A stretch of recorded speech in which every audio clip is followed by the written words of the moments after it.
नमस्कार दोस्तों, class 12th chemistry का आज हम चैप्टर 7 पढ़ेंगे। इस चैप्टर में दोस्तों हमें पी ब्लॉक के एलिमेंट को पढ़ना है। यह हमारी दोस्तों पी ब्लॉक एलिमेंट की सारणी बनी हुई है। समूह 13 से लेकर समूह 18 तक के तत्व हमारे पी ब्लॉक के तत्व कहलाते हैं। इसमें दोस्तों समूह 13 के तत्वों को हम बोरान का परिवार, समूह 14 के तत्व दोस्तों हमारे कार्बन के परिवार कहलाते हैं।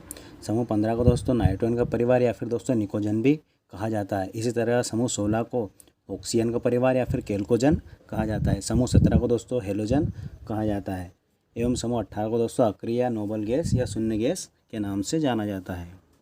अब दोस्तों इन सारणी के तत्वों को हम पढ़ेंगे। तो दोस्तों समूह 13 में आता है बोरान, एल्युमिनियम दोस्तों, गैलियम, इंडियम और टेलियम। ये दोस्तों हमारे क्रम से आपको इस प्रकार से क्रम वाइज याद रखना है। इसे याद रखने का तरीका दोस्तों है बाल, गए, इंडिया, थाईलैंड। आगे दोस्तों अब इन परमाणु क्रमांकों को हमें याद रखना है। बोरान का परमाणु क्रमांक होता है 5, एल्युमिनियम का दोस्तों होता है 13, गैलियम का दोस्तों होता है 31 एवं दोस्तों इंडियम का होता है 49, टेलियम का होता है 81।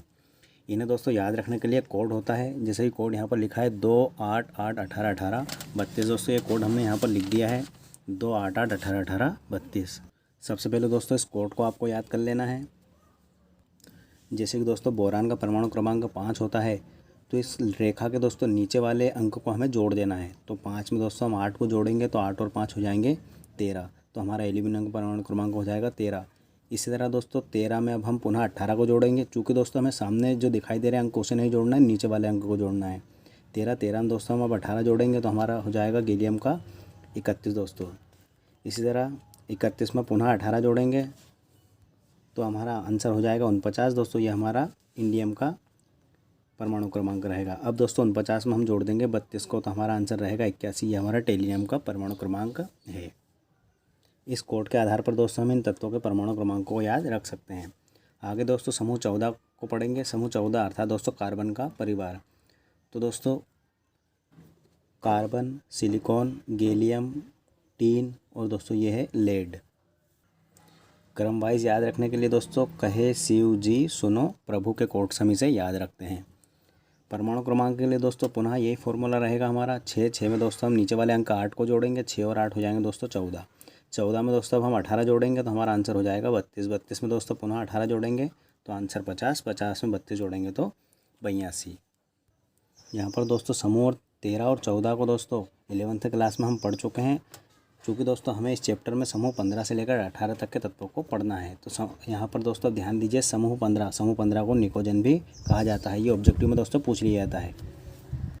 तो देखिए दोस्तों एन से हमारा नाइट्रोजन, पी से हमारा दोस्तों है फास्फोरस, एस दोस्तों रहेगा आर्सेनिक, एस दोस्तों एंटीमनी एवं बी दोस्तों हमारा बिस्मिथ रहेगा। देखिए दोस्तों इसे क्रम से किस प्रकार से याद रखेंगे। तो नाना, पाटिकर, ऐश्वर्या सब भाई बहन के नाम से इसे हम याद रखेंगे। अगला ग्रुप दोस्तों हमारा 16 को दोस्तों केल्कोजन नाम से भी जाना जाता है। इसके लिए दोस्तों ओ स्टाइल से टी पो दोस्तों। यहाँ पर दोस्तों ओ अर्थात दोस्तों ऑक्सीजन, एस से हमारा सल्फर, SE सीलियम, टी दोस्तों टेलियम, PO पोलिनियम दोस्तों। अगला ग्रुप है दोस्तों समूह 17। इसे हेलोजन नाम से भी जाना जाता है या फिर दोस्तों समुद्री लवण के नाम से भी जाना जाता है। Fluorine, chlorine, bromine, iodine, astatine. दोस्तों याद रखने का तरीका फिर कल बाहर आई। समूह 18 दोस्तों इसे शून्य समूह या फिर नोबल या अग्रिय गैस कहा जाता है। इसमें दोस्तों हीलियम, नियान, आर्गन, क्रिप्टॉन, जिनान और रेडान। याद रखने का दोस्तों तरीका रहेगा हे नी यारकर पे 0 पे रन आउट। यहाँ पर दोस्तों पुनः कोड को लिखा गया है, इसकी हम पुनः प्रैक्टिस कर लेते हैं। तो देखिए दोस्तों हीलियम के लिए परमाणु क्रमांक 2 लिखा गया है। अब दोस्तों इसके सामने वाले अंक को नहीं जोड़ना है, हमें नीचे वाले अंक को जोड़ना है। तो दोस्तों 2 में हम 8 जोड़ेंगे तो हमारा हो जाएगा 10 अर्थात नियान का परमाणु क्रमांक 10 में दोस्तों पुनः 8 जोड़ेंगे तो 18 अर्थात आर्गन का परमाणु क्रमांक। आगे दोस्तों 18 में हम 18 जोड़ेंगे तो हो जाएगा 36 अर्थात दोस्तों क्रिप्टॉन का परमाणु क्रमांक है 36। इसी तरह दोस्तों 36 में 18 जोड़ेंगे 54, ये हमारा जिनान रहेगा।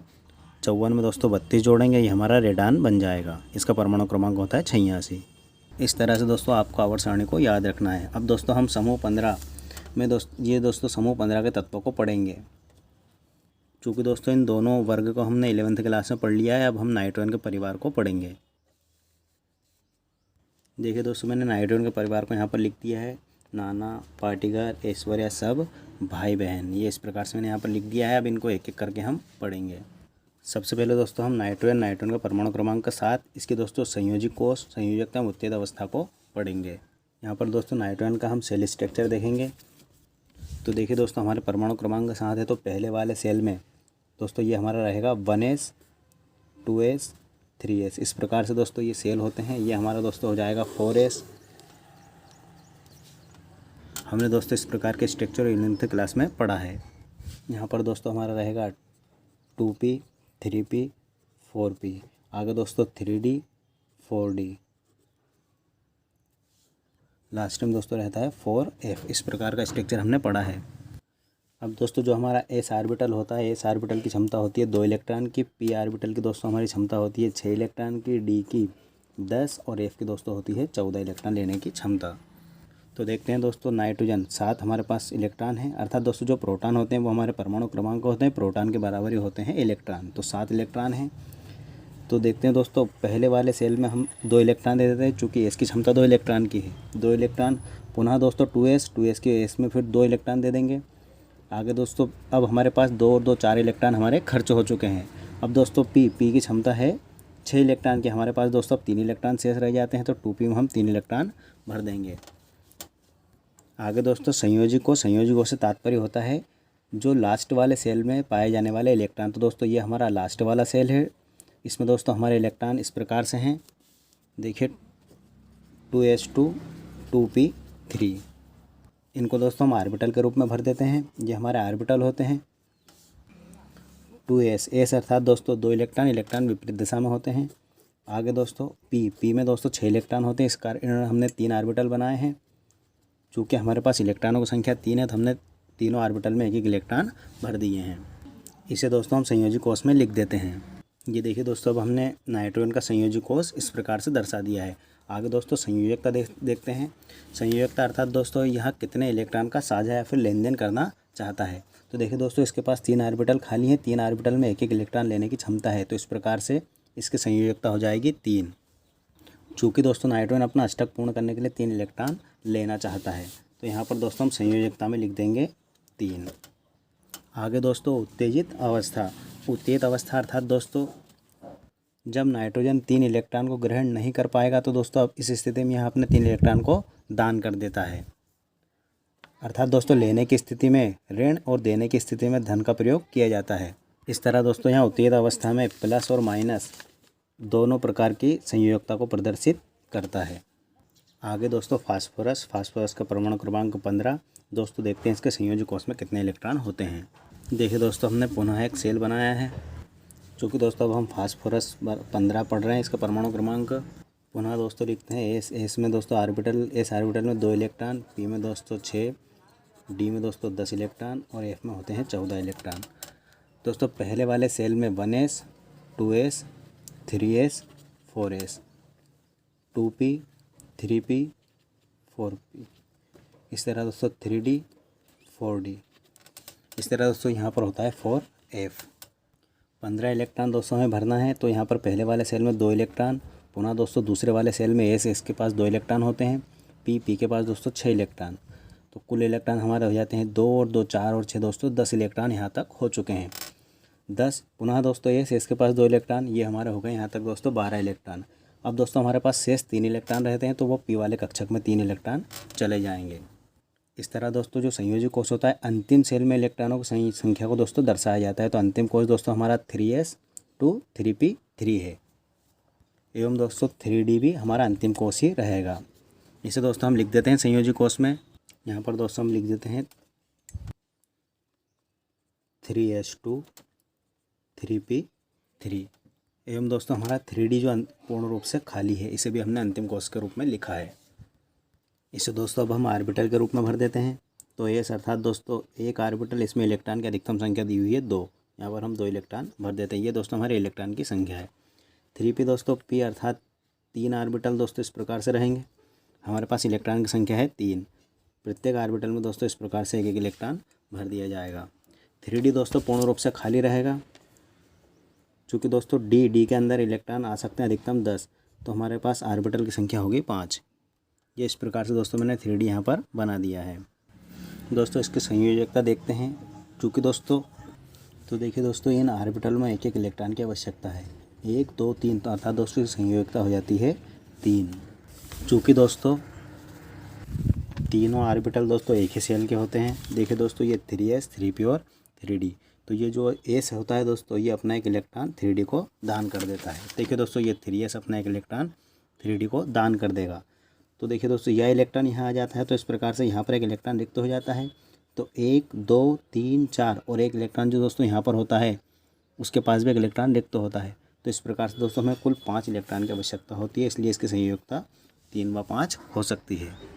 उत्तेजित अवस्था में देखिए दोस्तों चूँकि यहाँ 3 इलेक्ट्रॉन को ग्रहण करता है इसलिए हमने -3 लिखा है। यहाँ अपने 3 इलेक्ट्रॉन को दान भी कर सकता है इसलिए हमने +3 लिखा है, एवं दोस्तों यहाँ पर हमने 5 लिखा है। यहाँ पर दोस्तों हमने इन संयोजकता को माइनस प्लस के रूप में नहीं दर्शाया है। यदि आप चाहें तो इनके स्थान पर -3 दोनों स्थान पर लिख सकते हैं, माइनस का प्रयोग कर सकते हैं। तो मैं दोस्तों यहाँ पर लिख देता हूँ -3। इसी तरह दोस्तों अब आर्सेनिक दोस्तों देखिए ध्यान से दीजिए, यहाँ पर 2s है 3s है, तो अब हमारा हो जाएगा यहाँ पर 4s2, यहाँ पर 3p है। देखिए दोस्तों 2p 3p यहाँ पर हो जाएगा 4p3, 3d दोस्तों यहाँ इसके स्थान पर हो जाएगा 4d। इसी प्रकार दोस्तों जो एंटीमनी होता है यहाँ पर इसके स्थान पर हो जाएगा 5s2, 5p3, 5d। बिस्मिथ में दोस्तों हो जाएगा 6s2, 6p3, 6d। आर्सेनिक और बिस्मिथ की दोस्तों आर्सेनिक और एंटीमनी की दोस्तों संयोजकताएं समान रहेंगी। यहाँ पर मैं लिख देता हूँ -3 -5 -5। इसी तरह दोस्तों इनकी उत्तेजित अवस्था भी समान रहेगी, -3 +3 +5। यहाँ पर भी दोस्तों +5 लिखना है। चूँकि दोस्तों अब यहाँ पर एंटीमनी जैसे हम ऊपर से नीचे जाएंगे तत्वों का आकार बढ़ता जाता है, जिसके कारण दोस्तों यहाँ पर इलेक्ट्रॉन को ग्रहण करने की प्रवृत्ति कम होती जाती है। इस कारण से दोस्तों यहाँ उत्तेजित अवस्था में -3 संयोजकता नहीं दर्शाएगा, केवल +3 और +5 संयोजकता ही रखेगा। क्योंकि दोस्तों आकार बढ़ने के साथ इलेक्ट्रॉन को दान करने की प्रवृत्ति बढ़ती है, ना कि ग्रहण करने की। क्योंकि दोस्तों आकार बढ़ने के साथ नाभिक से इलेक्ट्रॉन की दूरी बढ़ती जाती है, इस कारण से आकर्षण में कमी आती है। आगे दोस्तों जो बिस्मिथ होता है, बिस्मिथ की संयोजकता केवल दोस्तों 3 होती है दोस्तों, -3 होती है। क्योंकि दोस्तों 5 का कारण क्यों नहीं होने का है, तो ये दोस्तों अक्रिय युग्म प्रभाव के कारण नहीं हो पाती। अक्रिय युग्म प्रभाव देखते हैं दोस्तों, तो देखिए दोस्तों जैसे ही सेल का आकार बढ़ता जाता है, जो हमारे परमाणु को देखिए ध्यान से देखिए दोस्तों आकार बढ़ते जा रहा है, तो यहाँ पर दोस्तों संयोजी कोश का जो इलेक्ट्रॉन होता है वो 6s और दोस्तों 6p में प्रवेश करता है। चूँकि दोस्तों इन दोनों दूरियों में आकार के साथ वृद्धि होती जाती है, बढ़ने के साथ साथ 6s और 6d की दूरी में दोस्तों काफ़ी अंतर हो जाता है।